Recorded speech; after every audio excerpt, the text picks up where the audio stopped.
Last weekend I had Monday off, so I went for a little backpacking trip. I don't think I want anyone to go looking for this, so all I'm going to say is that it was somewhere in the PNW. Anyways, I was going to drive to the trailhead Saturday morning, camp for 2 nights, and be back in my car by Monday afternoon. There's not much to say about the start. I hit the trailhead. It was raining lightly. It was quite pleasant. I had changes of clothes anyways, so I didn't put on my jacket. I just let myself get rained on. But a few miles in, I looked just the right way and spotted this rundown shack. It was a few hundred feet off the bend of the trail, and only the top of the roof was visible. There was a ridge obscuring the rest of it, so it had probably been easy to miss for some time. After a calm drive in and a calm hike so far, I was actually starting to feel a little restless and thought I might as well have a look. Though there's honestly usually not much to see in abandoned places like that, at least in my opinion.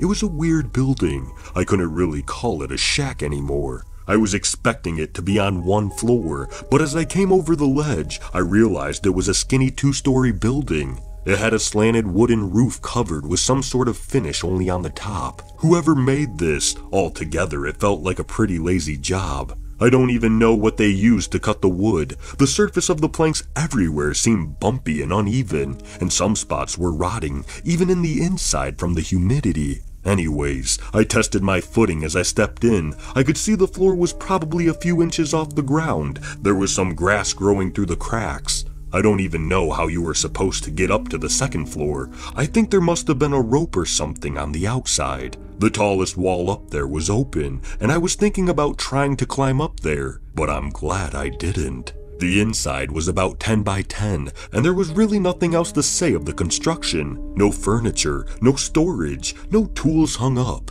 But by the wall opposite of the doorway, there were the bones of a deer. It started to freak me out a little, because the bones were arranged roughly in the shape of the animal. How did they end up like that? Did someone clean a deer and then set it back up like this? It didn't seem like the work of an animal. The bones were not all the way clean, though I guess dried enough to not smell much anymore. I decided, hey, if I was here anyways, I wanted to take a closer look, and I started to take a few steps across the room towards it. Then everything went to shit. As I got closer, a few of those big fuck-off ants showed up out of the floorboard behind me and were crawling vaguely towards my feet. I don't like bugs, but I admit I always feel a little guilty if I smush one, and not thinking too much, I stepped forward more. I was distracted and generally feeling uneasy, and I blame it on that I didn't notice the rotting floorboards not quite holding as I shifted my weight. I felt my stomach drop, and it was too late as it gave surprisingly quickly below me. There was a crunch as the board below me landed about a half a foot below on the ground. I remember in that moment right after, I was feeling a little on edge, but mostly just stupid. Then suddenly, I thought I felt something maybe drop in my hair, and then an ant definitely landed on my shoulder. I turned to look at it. As I did, another one fell on my shoulder, and I guess I did some subconscious calculation and realized something very wrong was happening. The one on my shoulder bit me, and it was a searing pain worse than a bee sting. In my infinite grace, I freaked out, trying to step and brush them off me at the same time, and I caught my ankle on the still level board behind me. I stumbled and poorly braced myself with my arms as I landed on my back, looking up to see this. Rain of ants start to pour down from the cracks of the floorboards above. The instant I landed, I should have flipped around and thrown myself out the house, but I was in shock, and for a critical moment I just stared up at the ceiling in awe. I remember I was screaming. I remember noticing that my body couldn't decide if it was worse to close my eyes or try keeping them open. The second they were on me, they bit me, through my clothes if they had to, and every time it felt like I had been shot. I think there were literally thousands falling onto me. Impressively, they were mostly dropping in the part of the room onto where I had landed, rather than beside me. I guess they were reacting to the noise of each impact. It had started in a trickle at the first time, and after I fell, they were now committing to a downpour onto the space where I had landed. Okay, I'm not going to remind you again that these were those big fuck-off ants, the ones that can run pretty fast, so it really wasn't that long that I was down on the floor before they were to my arms. Picture a stick dropping in a thin film of water. The water rises up around the stick trying to attach to it as much as possible. They were coming right away from the floorboards beneath me or running towards me once they landed. Come to think of it, I didn't think ants could even see well enough to run towards something if there wasn't a trail. They were heavy enough that I could feel them piling not only around my arms, but even against my shirt. As I recovered from the shock and tried to get myself back up, I found I could barely make my arms move. If most of my body hadn't been covered, I probably wouldn't have made it out. But besides the arms, not enough of them could bite me. I was able to use my legs to turn myself over and sort of dump myself onto my elbows. Somewhere in the struggle, I remember dumbly blowing at my arms trying to get them off. It was hard to move at all from the amount of pain I was in, but I managed to pull in my feet below me and stand up. I was screaming my lungs out and praying to God I didn't pass out and I just bolted out of there. My arms were useless by that point, and I realized I couldn't even feel them. They had gone not only limp, but numb.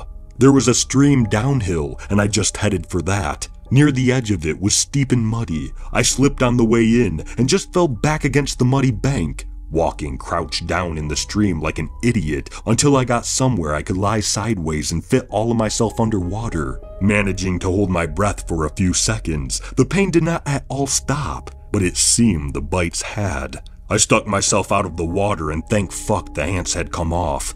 I remember I was worried I was going to pass out and sat myself up at the edge of the river just to catch my breath. I got jump scared by a few survivors under my pant legs, but I was able to get moving and I hightailed it back towards my car. I was feeling fine again for the first hour, but then I started to feel unwell in a different way. The ant bites had just hurt where I was bit, but now my head hurt and my entire body felt like something was wrong. It's hard to explain if you haven't been poisoned before. It felt like slow doom is the best way I could think to phrase it. I got to the trailhead and luckily found a couple setting up for the day.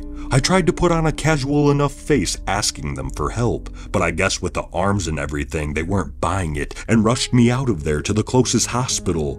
I probably owe my life to them, because I was feeling even worse hours later when I finally got to the hospital. I guess I could have stood over my phone dangling my limp arms until I spelled 911, if I could even get my phone out of my pocket. I've been typing this all with my left hand. More of them ended up on my right side, and while feeling and movement in the arm has made slow progress, you're welcome for me fixing every stupid typo. I could barely use my left hand before this. The doctors have been iffy about the right. They said they actually had a few patients with severe ant bites this year, and that based on those cases, it was hard to say how things would go over the next few months. I was kind of surprised to hear they had others besides me. I looked it up and supposedly ants kill about 30 people a year, and estimating from that, I feel like this one hospital shouldn't have that many accidents, right? I bugged them more, but none of them really wanted to talk about it. So, since my doctors aren't telling me anything, have any of you heard something like this? I know ants can do some clever things, but these guys ambushed an animal as big as me, and they used a structure they found to hide. I haven't found anything anywhere else online yet, but I'm gonna keep looking.